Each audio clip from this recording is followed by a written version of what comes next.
Welcome to the Cultivation Podcast. I'm your host, Tom Hamill, and let me just tell you, this week is going to be unbelievable. It's going to be a little bit serious, a little bit ridiculous, but I hope it's going to be seriously impactful as we really talk about what it looks like to pursue your dreams, the value of your story, the significance of your story, and I cannot wait to introduce to you our guest. So let me just give you a heads up of who this guy is, because he is significant. All of our guests are significant, but this guy, super impressive. So check this out. Best-selling author, speaker, Bible teacher, entrepreneur, podcast host. He's got 3 kids. 2 of them are twins, right? So that is amazing. His wife is amazing anyways, because the next line in his bio that I'm reading says he is a lucky husband. True. They're health coaches. He's got writing resources, videos that focus on Christian living, self-improvement, storytelling. He's got publications and appearances all over the place: Forbes, Entrepreneur, Adweek, Gospel Coalition, all those kinds of things. So I want to introduce my friend, now your friend, Jordan Loftis. Jordan, thanks for being on the show. And let me just say this before you start talking. I just got to say this right up front. Jordan and I, since the day we met, people have mistaken us for the other one. And I still have a picture of the first day that we met back in April of, was it 2019? Yeah, I think so. Yeah. And literally from day one, people were like, "Oh, you're that guy. Oh, you're that guy." And I've had to correct people. Hopefully you never get mistaken as me, but joyfully I get mistaken for you. Thanks for being on the show. You are thanks amazing. for having me. Yes. So tell us where you're at, what you're doing, what projects you're working on right now that you're allowed to say, and what you do. Like, what do you do that your bio doesn't tell us you do? Yeah, that's a great. What do you do? That's my mom and dad asked me that for years. What do you actually do? My wife and I, we live in North Dakota, Bismarck, capital city. We live right on the Missouri River. Really, really pretty. And during the day, I work on a couple different companies. My wife and I own one of them is called Story Chorus, where we help authors and leaders tell their stories and really broaden their impact, all the way from helping people, publish books to, getting their content out there to kind of authority publications, and just really being able to position themselves to be heard best when they have important things to say. And then our health coaching company is called It's Your Time Wellness. My wife and I had a pretty significant transformation that's blown up into my family too. And so we've been sharing that around and just having a great time helping change people's lives. And then I run a nonprofit called Short Daily Devotions. We reach about 60,000 people a day in over 85 countries, and we just teach the Bible. And so it's pretty cool. Our lives really revolve around helping people have healthy minds, healthy bodies, and healthy spirits with those 3 businesses. And then we have all these children that we try to keep from breaking themselves and things. First of all, you are amazing. Your family is amazing. And thank you. I know that you're a very busy guy, so thanks for taking the time to sit down, chat with us, as we, in this cultivation journey, are all about taking action, pursuing that identity, pursuing those dreams that have maybe been kept up on the shelf. My bookshelf is right here, so that's why I point that direction. But right, they're kind of like, one day we're going to get to them. And you are a busy person. You're pursuing a lot of things, but primarily the thing that we're going to talk about is how you help other people pursue their dreams, and maybe today help our audience pursue their dreams. So let me just ask you this question as we just jump right into this. Did you always, or when do you first remember this kind of entrepreneurship, this kind of like, hey, I'm going to go down these adventures that maybe other people wouldn't do, don't do? When did that kind of spark hit your life that you can recall? So 4th grade is the earliest I can remember starting something. And it wasn't a very good thing that I started, but I started it and I made my first $5, which back in whatever 1998 or ish, circa 98, when I was in fourth grade, like $5 was a whole new action figure, right? I mean, that was like big money. And I actually started taking, we used like normal pencils. This was back before most kids had mechanical pencils. So I had these like normal pencils, and I took the graphite shavings and I rolled them up into little, like little paper joints and sold them to other kids. And I called it Colo. and, and so I sold it for a quarter on the playground, and kids would they were huffing this graphite lead dust, which is terrible. I feel sort of bad about it now. And then I made $5 my first week. And so then my second week, I diversified and I came out with colored pencil versions or rainbow Colo. And they were flavored, obviously. And then I got caught by our school counselor, but not till I made, 15 bucks and some change. So Coming up on the screen right now is your mugshot. No, your mugshot picture. Yeah, exactly.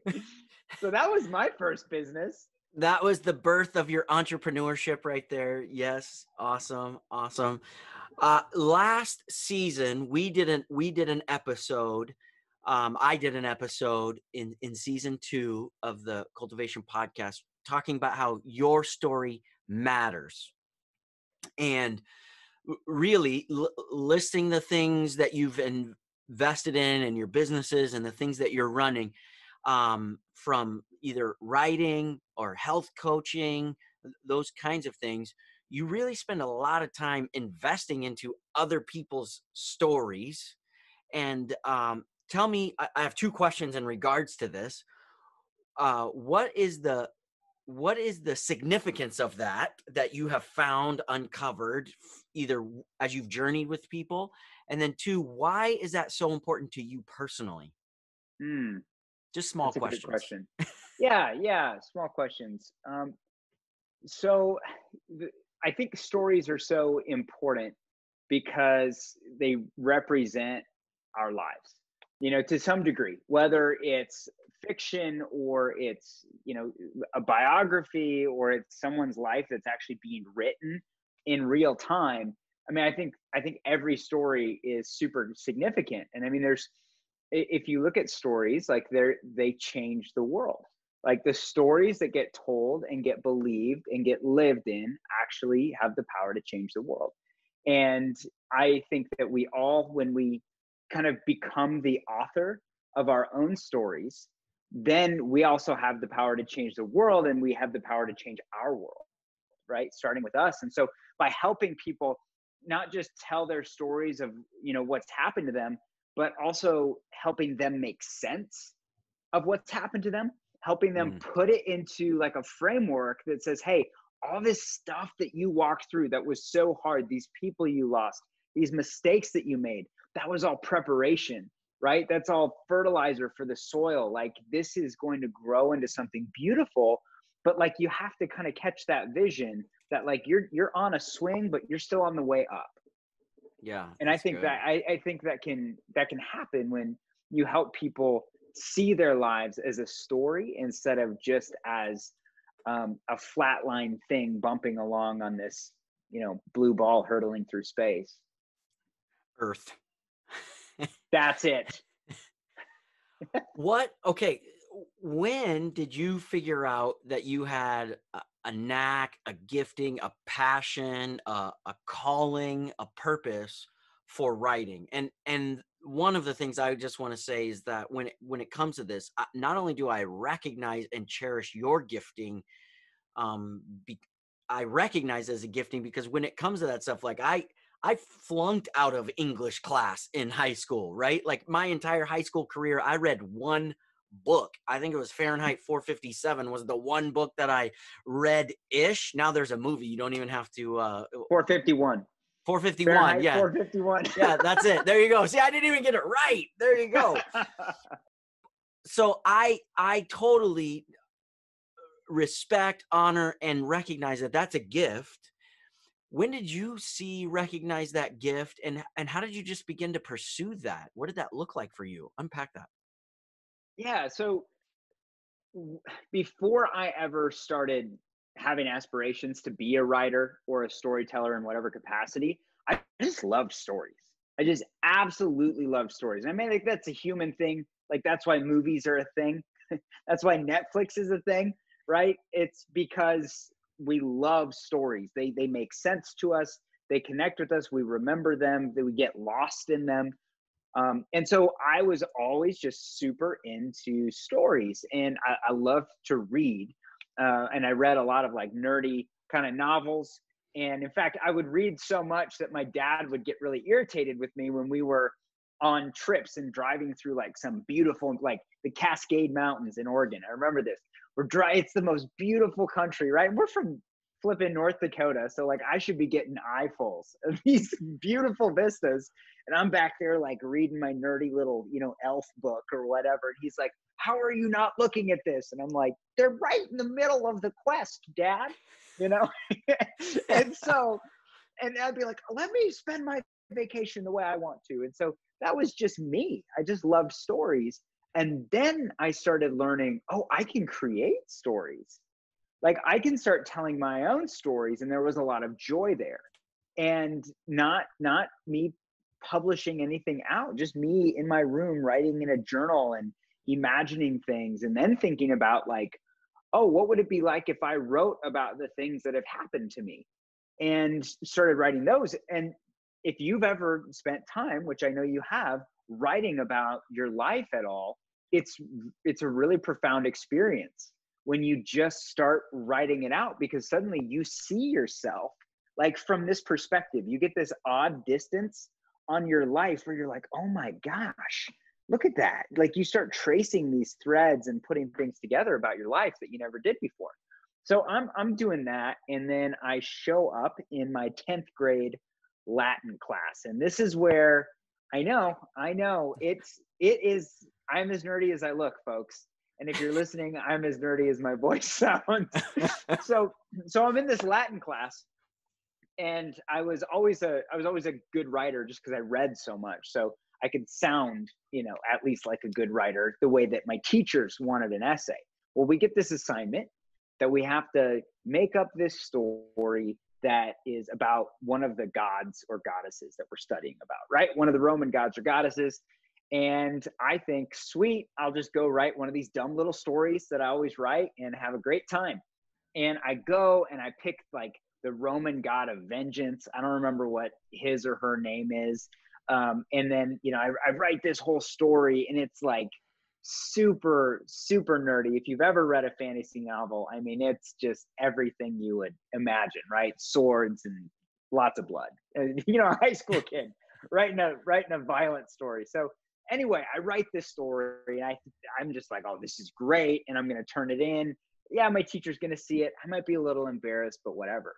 So I show up to class, and this is Mrs. Brandt, and she goes, all right, we're going to read our stories in front of the class today, and we're going to start down here. Jordan, you're up. And I was like, no, you have to, because I went full nerd. And this was before it was cool to be a nerd. Like now, kids have it so easy. You can just be into whatever, and people are like, oh, you're great. But not I know, then. right? There's all the Percy Jackson stories and Lord of the Rings and Narnia. Yeah. They're all blockbuster. And so it's super cool to be. And so now, kids, you don't even know how rough we had it. So I get up there, and the funny thing is, like, why would I be nervous? These were kids in Latin class. These weren't the popular kids of school. But I'm really nervous, and I get up there, and I'm literally shaking as I read this thing, and I get done reading it, and I kid you not, the class starts clapping, and they are so into it. They love the story, and that felt great. But then my teacher, she sits back, and I remember she like folds her arms back and looks at me, and she says, what's a vagabond? And starts quizzing me on all these words that I used in the story. Mm-hmm. And she accuses me of plagiarism in front of the whole class. She's like, there's no way that you wrote that. And at first it made me really embarrassed and kind of humiliated in front of everybody. But then when I left, I was like, I wrote something so good. She thought there's no way I could have written it. I was like, Yes. I'm a good writer. I was like, holy crap, I'm that good of a writer that she thought that I ripped it off from someone. And that made me feel like $1,000,000. And that's when I knew I could do something with my writing. Look at that. Well, first of all, I love that story. I'd never heard that story before, and I've heard a couple of your stories. You've heard more of mine because I'm not shy. Folks, listen to me. Literally, the first time I met Jordan, like within the first 5 minutes, and I was like, and I was going to kill my dad. My wife and I were both like, hey, just keep an eye on this guy. Okay. Yeah. Just don't let him get behind you for too long. I should say that while I said that, I'm like, oh, here's a chip and a dip. So it wasn't even like really in context. But anyways, at that point, I didn't even know Jordan did what he does of telling stories. So it was just like, okay, great. But let's get into the action side of this. Okay, so this spark is lit up inside of you. You were first accused of kind of stealing or cheating your way through it, and then it awakened something of like, hey, I did something better than what people thought I could do. Maybe there's something here. So how do you take that spark and turn it into a business? Like, and I know that we're going to skip over a lot of chapters of your life, Yeah. and Yep. it's the fast forward story, but we've only got so many minutes of the podcast. So, but how do you take kind of that spark for anybody that's listening and maybe they have a dream for being a musician, storyteller through song, or a dancer, or whatever their dreams are, starting that business? How do you take that spark, that passion, and then move that into action? What did that look like for you? Yeah, that's such a great question. Number one thing is just putting in the reps. It is being as sharp an axe as you possibly can be.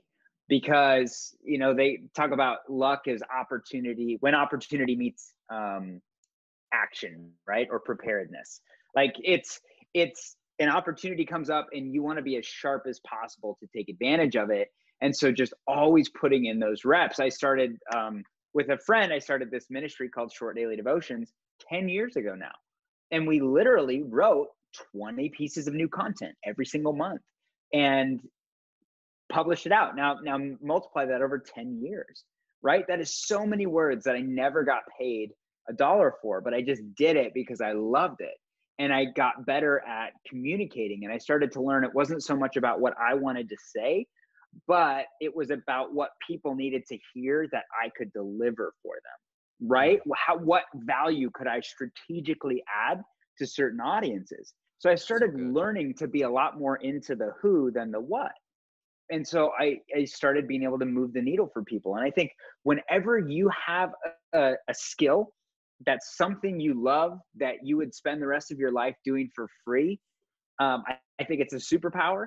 And then what your job is to do is figure out how you can add as much value to people's lives and actually change their lives for the better with that skill. And there will be money there as well. You set up, you didn't even know what my next question was going to be, but you set it up perfectly, brilliantly, by the way. So when you're putting in the reps, you're doing the work that nobody sees.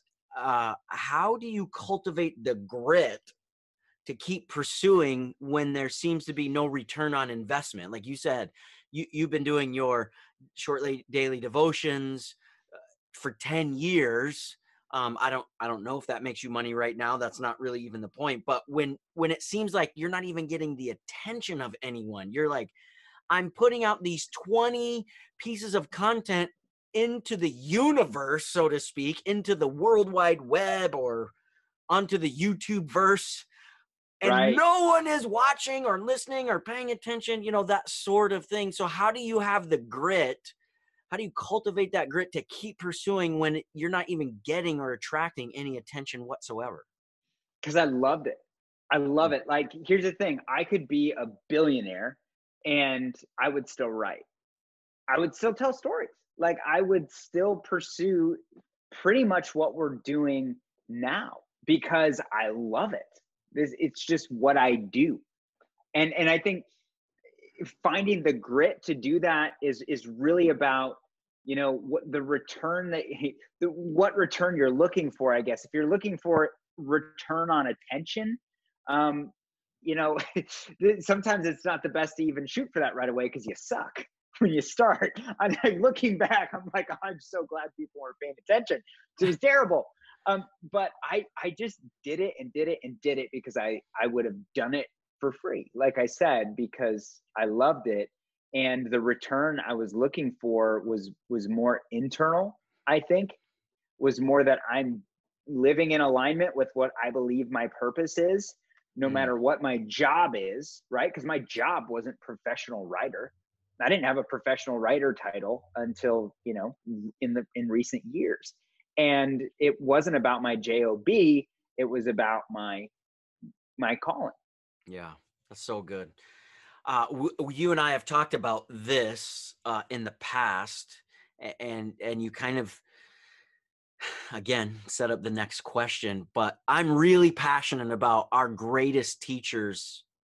Our greatest teacher is our failures, right?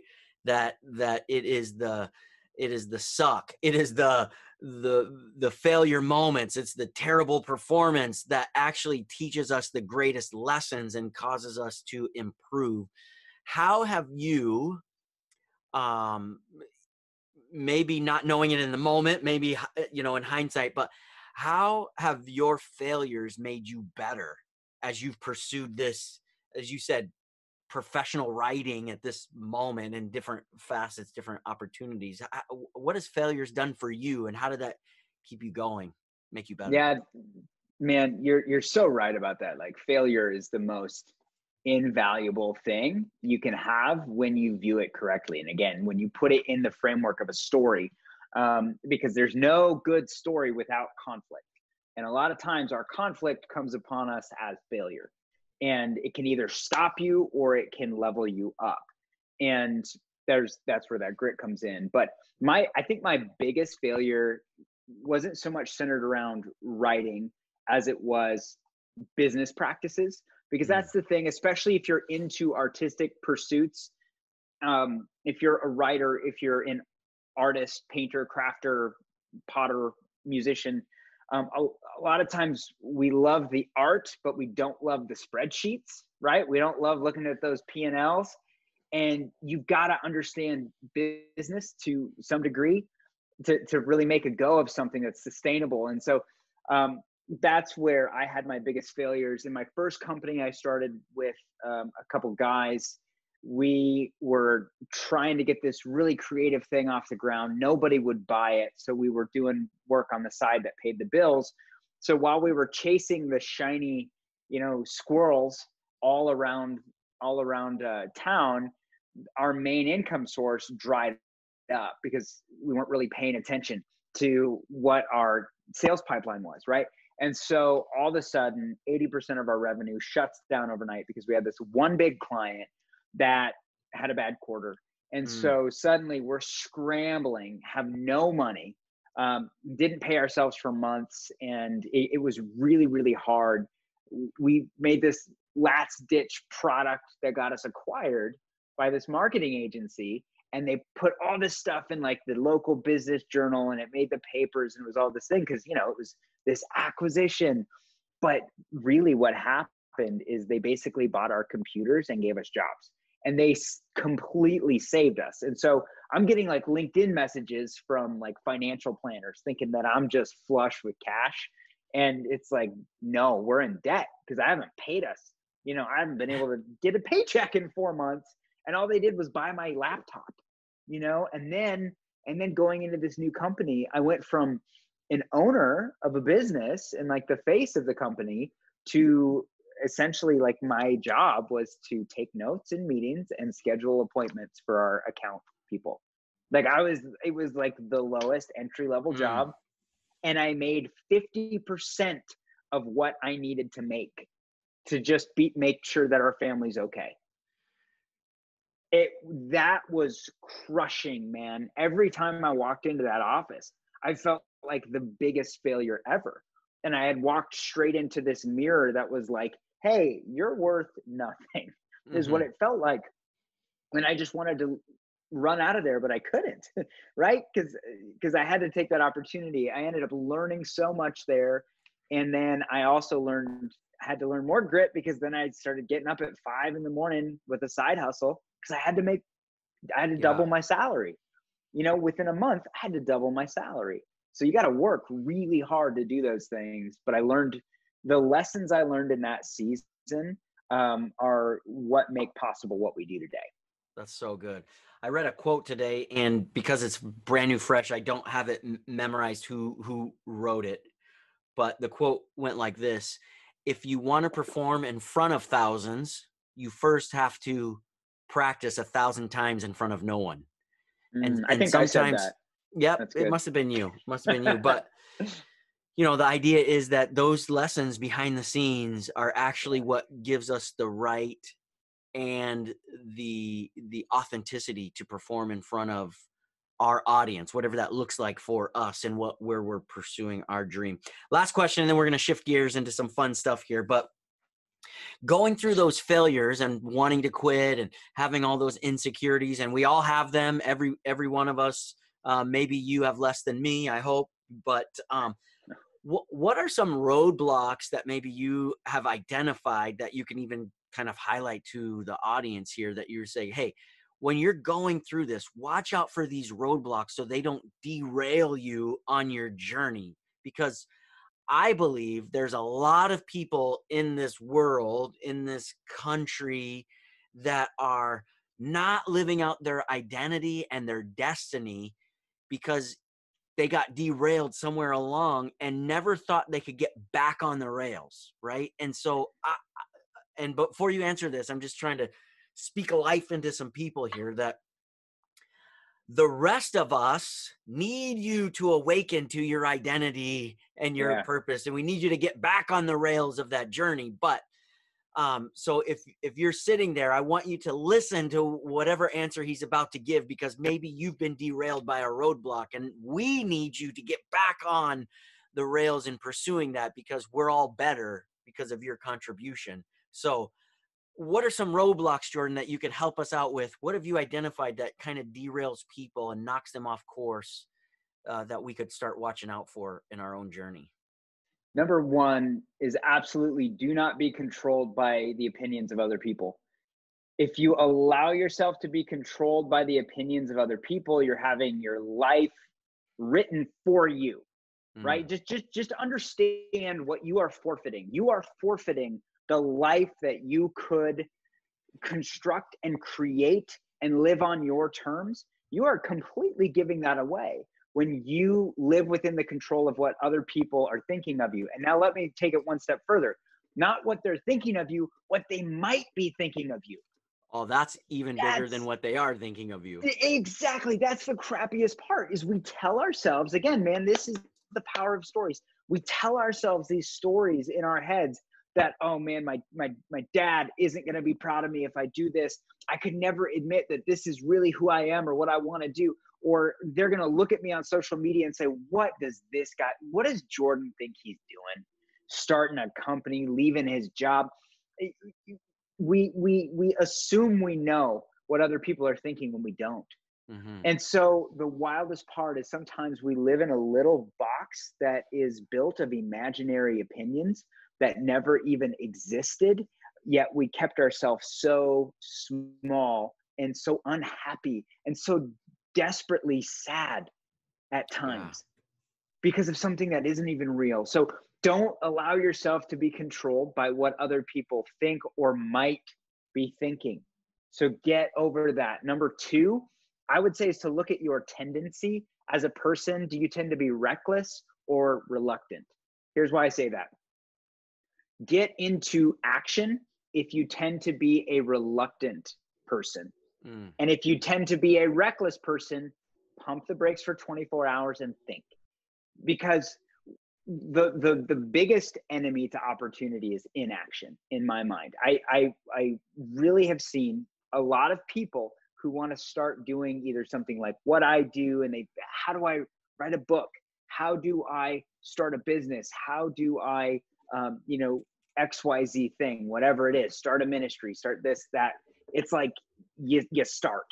That's how you start, is you start. You have to start doing something. It doesn't, I never say, well, go build a website and then go make business cards and then make sure that you have a professional email address and then go get a headshot and get some stationery. And no, you just go.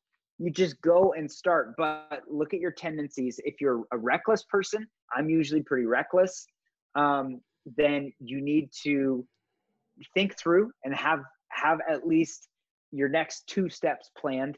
And if you're a reluctant person, stop thinking and just go do something, right? Get yourself into action. I fall in the reluctance. Like, I need to, it's not step 1 and 2 that I need to know. It's step 10, 12, and 20 before I do anything. So I'm like, once I got the first 20 steps, then I'll take step 1. Right. I mean, and how often though, man, have steps, when you've planned it out, how often have steps 2 through 19 actually even looked what you imagined they would? 0. Yeah. 0. And so I'm not knocking being prepared, like, at all, but I am saying you need to be uncomfortable in order to progress. And so sometimes the discomfort is slowing down to speed up, and sometimes it's just get going and stop thinking. Yeah, it's like the headlights on your car. They only see so far until you move that vehicle. That's right. And it's like, I don't know what I don't know until I get to step 2. Right. And then I start putting things into place. That's so good. That's so good. Let me just kind of shift gears here, and then we'll wrap it up. What's a tool or a resource that you are just absolutely in love with right now that you would share with us? It's an app, a tool, a program, a resource, whatever it is. Yeah. So I'll just stream of consciousness this. I am super into mental performance. Obviously, I use my mind a lot, and there's not a lot of brain cells up here. I'm going to be honest with you guys. So the ones I have, I need to tune up. I just had these sent to me actually by a client, and these are called they're really weird. They're called brain noodling. You can see this. It's brain noodling, brain flex. They're these cards that you and this, I don't even know the person who created them, but they're these really cool cards where if you run into a problem, it's a way to stop and solve it. So it will have like these prompts, and it just helps you think outside of the box a little bit and see from a different perspective with whatever you're working on. And so recently, like I was looking at our workflows for our company and just kind of doing some assessments on how Q1 and Q2 went. And the prompt was, imagine Muhammad Ali was on your board of directors. What would he tell you to start doing and stop doing? Okay. I was like, whoa, okay. And then I added like Gordon Ramsay in there and a couple other people. And I was like, I suck. That's what I need to do. But so I really like these resources for that. There's a, you get them on Amazon? Oh my gosh, I feel terrible. I don't even know where to get them. They were sent to me. I think it's brainnoodling.com. Okay. Strategic toolboxes. But yeah, brainnoodling.com. Whoever made them is a genius. We'll work on getting the links in the show notes for everybody so that they can find them quickly. Yeah. And you said you're taking a supplement? Yeah. So I started taking this supplement called Qualia, Qualia, and it's a nootropic, which are cognitive enhancers. And some of them are crap and some of them work. This one works really well. And it just kind of elevates your acuity, I would say. And so I've really enjoyed that. It's a little spendy, but it's worth it. And then I'd have to say Evernote is an absolute lifesaver for all the projects and notes and organization. My office is a little bit messy, but I'll have to tell you the number one superpower to growing anything is being organized. Sure. Absolutely. I love Evernote's integration into all the other cloud storage things. And there's a lot of integration tools there. So next question, what is your top favorite book or books, whether it's on self-development, leadership, otherwise? Give us your top books. Man, Yeah, that's pretty brutal for me to Y- narrow down. But what I'll kind of maybe go by categories. My favorite piece of fiction is a sci-fi novel called Dune. I absolutely love that. Yes. My favorite business book right now is probably either The Lean Startup by, I think it's by Eric Ries, or this book called Traction by Gino Wickman. It's a really, really good book for kind of like smaller businesses like mine that are trying to scale up. And then in terms of self-development, there's a book called Deep Work by a guy named Cal Newport that is Yes. fantastic. It actually enabled me to write my first book with my name on it I wrote it in 2.5 days. And it was because of the principles taught in Deep Work. I love this book here for kind of, I went to school for philosophy, and so I like a lot of old dead guys. In this book here, Orthodoxy by G.K. Chesterton. This fat Catholic is so funny. He is so stinking funny, and makes some profound points. So those are a few right now. That is awesome. Okay, we got just a few minutes left. Here we go. What do you do for fun? I I know you have young twins, so maybe you don't have any fun right now other than here's with them. yeah, here's what I do for fun. I really do spend a lot of time with my family, and I deeply enjoy that. See, it's amazing because I've gotten to work from home even before the pandemic. You know, my wife and we co-own the businesses, and so we work them from home, and it's kind of a treat to be able to just structure life however we want. I really, really like mountain biking, and we were talking before we started this. We both got Pelotons. I love doing that. I think the most genius thing I've ever done in my life actually is I've combined I love video games, but I never get to play them conscionably because I have so much to do. But then I got this Peloton, and I realized you can sit and play video games while you're exercising, and my wife encourages it. So that's probably my favorite thing to do. Yep. And in the terms of Peloton, sitting on the bike, they call it getting in the saddle. So you're like, hey, when are you going to get back in the saddle of that bike? Awesome. It's right. It's right. Just before we send you out of here, let me ask you, how can our audience find you? Where can we follow you? Subscribe to what you're doing? Send us to your locations. Where do we get you? Yeah, so you can find my work at shortdailydevotions.com if you're into that kind of thing. I also host a podcast called Bible Better. You can find that on that website. You can find a little bit about me personally, my own books, my newest one, Today We Win, right behind me on my website, loftis.co. And then I am Jordan Loftis Writes on social media. I don't use Instagram really. I have one, but I'm a kind of a Facebook and LinkedIn guy. Perfect. Hey, Jordan, thanks so much for being on the show. Thanks for sharing with us and unpacking a lot of great insight. So glad to have you here today. Oh, thanks for having me, Tom. It's a blast. Yeah, of course. Hey, so just a couple of recap things that I want to share with you that Jordan gave to us is that your story changes or has the power to change the world. And if you get a chance, I would love to encourage you, go back, listen to or watch that episode in season 2 about how your story matters and the powerful impact that it has. And then also, I wanted to say this because I thought it was so powerful. I took notes during our show because I was still learning and trying to cultivate things in my own life is don't be paralyzed by inaction. Take action. Have a plan, take the steps, get steps 1, 2 done. Don't be paralyzed by inaction. So thanks for being a part of the Cultivation Podcast today. Be sure to hit the subscribe button. Also, put in the comments. We read those, we interact with those, and we would love for you to share this episode as we're trying to multiply our audience and get this message out of the cultivated journey with as many people as we can. Until next time.